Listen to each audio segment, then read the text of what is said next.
আজকের গল্পটা একটা ছেলের যে কিনা এই ফ্রি ফায়ার গেমটা খেলে প্রায় 4টা বছর। আর এই ফ্রি ফায়ার গেমটা খেলতে খেলতে একদিন হঠাৎ করে তার সামনে চলে আসে এক অজানা বিপদ। আর তারপর থেকেই সে নিতে থাকে একের পর এক ভুল ডিসিশন, এবং যেটা একটা পর্যায়ে যে তার পরিবার এবং তার নিজের জীবনের উপরে একটা বড় হুমকি ডেকে নিয়ে আসে। আজকের গল্পটি শুনলে পরবর্তী দিনগুলো আমাদের কতটা সচেতনতার সাথে জীবনযাপন করতে হবে সেই জিনিসটা শিখতে পারবো।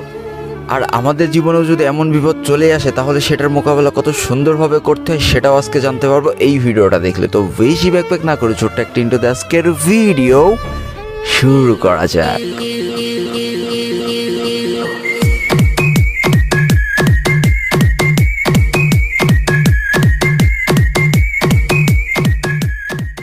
আজকের গল্পটি পারভেজ নামে একটি ছেলে পাঠিয়েছে, যার বাসা হচ্ছে খুলনায়। আর আমার কাছে মনে হয়েছে বর্তমান প্রেক্ষাপটে এই গল্পটি সবার জানা খুবই দরকার, তাই একটু বেশি বেশি করে শেয়ার করে দিও। তো আজকে আমাদের গল্পটা যাকে নিয়ে এগিয়ে যাবে তার নাম হচ্ছে পারভেজ, বয়স হচ্ছে 22 এবং যে খুলনার প্রত্যন্ত একটি গ্রাম থেকে উঠে এসেছে।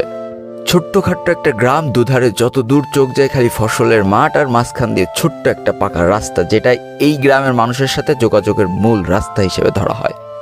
আর এই গ্রামে কাঁচা পাকা বহু ধরনের বাসা থাকলেও বেশিরভাগ মানুষের বাসা কিন্তু টিন দিয়েই তৈরি হয়।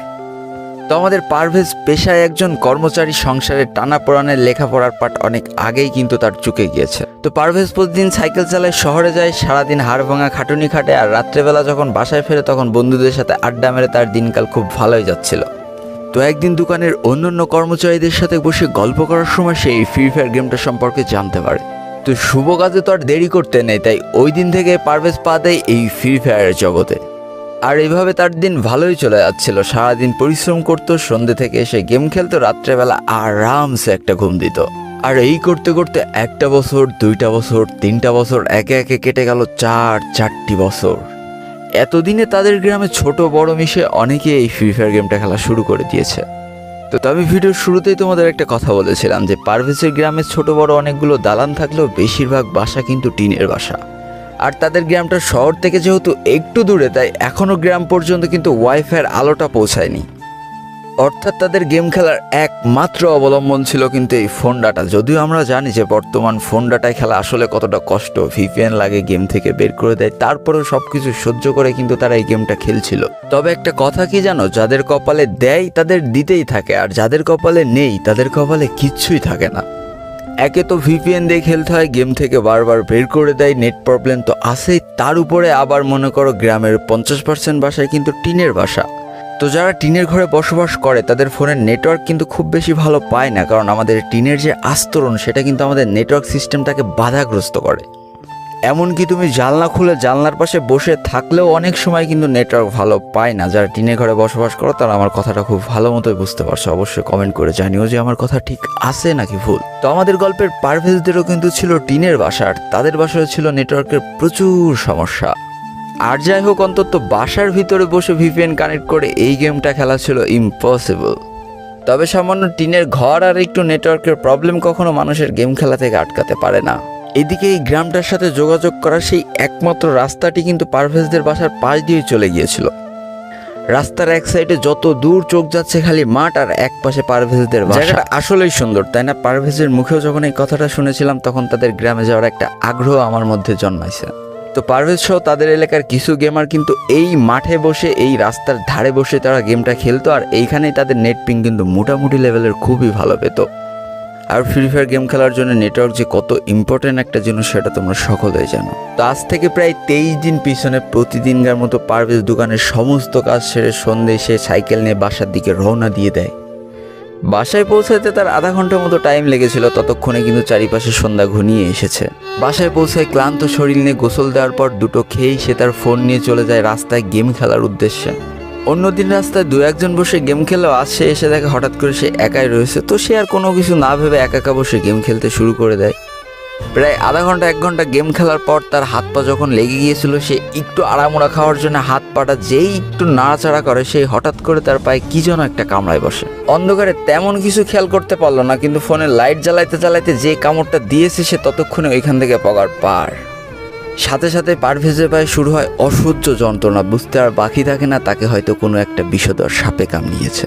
পারভেজ ওইখান থেকে দৌড়াইতে দৌড়াইতে বাসায় চলে যায়, চিৎকার করে বলতে থাকে তার পা অবশ হয়ে যাচ্ছে, তার পা জ্বলে যাচ্ছে, কিছু একটা করো, তাকে সাপে কামড়িয়েছে। গ্রামবাসী অল্প কিছুক্ষণের মধ্যেই জড়ো হয়ে যায়, চারিদিকে সাপটাকে খোঁজাখুঁজি চলে, কিন্তু সাপটা দেখার কোথাও পাওয়া যায় না। এইদিকে পারভেজের যন্ত্রণা পা থেকে আস্তে আস্তে পুরো শরীরে ছড়িয়ে যাচ্ছে। গ্রামবাসী কি করবে বুঝতে না পেরে সেই পাটা দড়ি দিয়ে বেঁধে ফেলে। আর এই সাপে কামড়ানোর আধা ঘন্টা পর ডেকে নিয়ে আসা হয় এক ওঝাকে। আর ওঝা এসে প্রায় 1 ঘন্টা ধরে ঝাড়ফুঁক করার পর সে মানুষকে আশ্বস্ত করে যে তার বিষ নেমে গিয়েছে, তার যন্ত্রণা আস্তে আস্তে কমে যাবে। এই বলে সে পগার পার হয়ে যায়। এদিকে পারভেজের অবস্থা 1 ফুটা উন্নতি হচ্ছে না, তার আরো অবনতির দিকে চলে যাচ্ছে। তার প্রচুর পরিমাণ পানি পিপাসা লাগছে, গলা বুক শুকিয়ে যাচ্ছে, পা আস্তে আস্তে যন্ত্রণা করতে করতে অবশ হয়ে যাচ্ছে, বুকের মধ্যে ধকধক করতেছে, নিঃশ্বাস নিতে পারছে না। কি একটা বাজে অবস্থা। এই করতে করতে 3 ঘন্টা পার হয়ে গেলে তারা বুঝতে পারে যে সময়ের সাথে সাথে পারভেজের অবস্থা খুবই খারাপ হয়ে যাচ্ছে, তাকে এই মুহূর্তে হসপিটালে নিয়ে যেতে হবে। আর তাকে নিয়ে যাওয়া হয় খুলনা মেডিকেলে। এবং প্রায় বেশ কিছুদিন চিকিৎসার পর অবশেষে পারভেজ সুস্থ হয়ে ওঠে। কিন্তু ডাক্তার বলেছিল পারভেজকে ডাক্তারখানায় নিয়ে আসতে আরও যদি কিছু ঘন্টা লেট করা হতো তাহলে পারভেজের পা হয়তো অবশ হয়ে যেত বা নষ্ট হয়ে যেত। এমনকি ভাগ্য ভালো না থাকলে পারভেজ হয়তো মারাও যেতে পারত। তো ভাই, বর্তমান সময়ের প্রেক্ষাপটে বাংলাদেশে কিন্তু রাসেল ভাইপার খুব বেশি আতঙ্ক সৃষ্টি করছে। দেখো, আমাদের চলার পথে বিষধর সাপ কামড়ায় দিতেই পারে, তো এটার জন্য ভয় পাওয়ার কিছু নেই, কারণ বাংলাদেশেও বিষধর সাপের যথেষ্ট চিকিৎসা আছে। তো সর্বপ্রথম আমাদের ভুল ধারণা থেকে বের হয়ে আসতে হবে যে রাসেল ভাইপার কামড়ালে এর কোনো চিকিৎসা বাংলাদেশে নেই। তো ভাই, রাসেল ভাইপার মতো বিষধর সাপের অ্যান্টি স্নেক ভেনমও কিন্তু প্রায় সকল সরকারি হাসপাতাল পাওয়া যায়, এছাড়াও বড় বড় ফার্মেসিতে কিন্তু পাওয়া যায়। তো ভাই, সাপে কামড়ালে আমাদের সর্বপ্রথম যে কাজটা করতে হবে, নিজেকে শান্ত রাখতে হবে, কারণ নিজে যত হাইপার হয়ে যাবে তোমার হার্টবিট তত দ্রুত পাম্প করবে, আর তত দ্রুত কিন্তু বিষটা সারা শরীরে ছড়িয়ে পড়বে। দ্বিতীয়ত, তোমার যেখানে কামড়াচ্ছে সেখান থেকে বিগেতখানি উপরে হালকা করে সুতি কাপড় দিয়ে একটা বাঁধন দিতে হবে। এমন বাঁধন দিও না যে পায়ের রক্ত চলাচলই বন্ধ হয়ে যায়। তৃতীয়ত, যত দ্রুত পারবা তোমাদের এলাকার যে সদর হাসপাতালগুলো আছে, অর্থাৎ খুলনা মেডিকেল বলো বা যশোর মেডিকেল বলো, ঢাকা মেডিকেল বলো, প্রত্যেক জেলায় কিন্তু একটা করে সরকারি হাসপাতাল আছে, সেই হাসপাতালে যত দ্রুত সম্ভব যোগাযোগ করো। বাংলাদেশে যতগুলো সরকারি হসপিটাল আছে সেখানে কিন্তু এই অ্যান্টি স্নেক ভেনমগুলো থাকে, তাই যত দ্রুত সম্ভব তুমি সদর হাসপাতালে দৌড়বা নিকটবর্তী, তাহলে তুমি হয়তো বেঁচে যেতেও পারো, তোমার কিছু হবে না, তুমি নিশ্চিন্তে থাকতে পারো। এই তো গেল কামড়ানোর পরবর্তী কাজ, তবে কামড়ানোর আগেও তোমাদের সচেতন থাকতে হবে। তো ভাই, তোমার বাসা যদি একটু গ্রাম অঞ্চলে হয় তাহলে অবশ্যই ঝোপঝাড়ে যাবা একটু দেখে শুনে। আর তোমাদের বাসার আশেপাশে যদি জঙ্গল থাকে এবং জঙ্গল নাও থাকে তাহলে তোমরা যে কাজটা করবা, বাজার থেকে কেজিখানিক ব্লিচিং পাউডার কিনে নিয়ে আসবা আর তোমার বাসার চারিপাশে কিন্তু ছিটিয়ে দিতে পারো। কারণ ভাই, তুমি ব্লিচিং পাউডার তোমার বাসার আশেপাশে ছিটাই দিলেও বুঝতে পারবো। ওইখানে যদি ধরা সাপও থাকে তাও দেখবো পাছার কাপড় মাথায় তুলে কিন্তু পালাচ্ছে, কারণ ব্লিচিং পাউডারের গন্ধ সাপ বা অন্যান্য বিষধর পোকামাকড় সহ্য করতে পারে না। আর ব্লিচিং পাউডার যে কোনো বড় সড়ো দোকানে কিন্তু তুমি পেয়ে যাবা। এছাড়াও আরও একটা জিনিস তোমার উপকারী হইতে পারে, সেটা হচ্ছে কার্বলিক অ্যাসিড। তুমি বড় কোনো ফার্মেসিতে যে যদি খোঁজ নাও তাহলে কার্বলিক অ্যাসিড পেয়ে যাবা। কার্বলিক অ্যাসিডগুলো তুমি ছোট ছোট কাচের বোতলে ভরে আশেপাশে পুঁতে রাখলে তাহলে তোমার আশেপাশে কিন্তু সাপ বা অন্যান্য ক্ষতিকর পোকামাকড় যেগুলো আছে সেগুলো আসবে না। এছাড়াও যারা বর্তমান রাস্তার পাশে বসে গেম খেলো বা বিভিন্ন জঙ্গলে বসে গেম খেলো, তারা একটু সাবধানতার সাথে গেমগুলো খেলো। আর যদি একান্তই সাপ বাইট করেই ফেলে তাইলে যেই কাজগুলো বললাম সেই কাজগুলো করবে, ভয় পাওয়ার কোনো দরকার নেই। সাপে কামড়ায় যদি সঠিক চিকিৎসা নেওয়া হয় তাহলে প্রায় 90% মানুষ বেঁচে যায়, ভয় পাওয়ার কিছু নেই।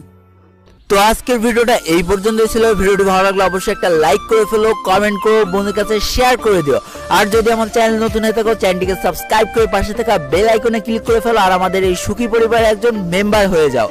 আজকে আমি বিদায় নিচ্ছি 12 রোল গেমারের পক্ষ থেকে। ততক্ষণ সবাই সুস্থ থেকো, ভালো থেকো, আর তোমাকে আসলে যে মানুষগুলো ভালো আছে তাদেরকেও অনেক ভালো রেখো। Tata, bye bye.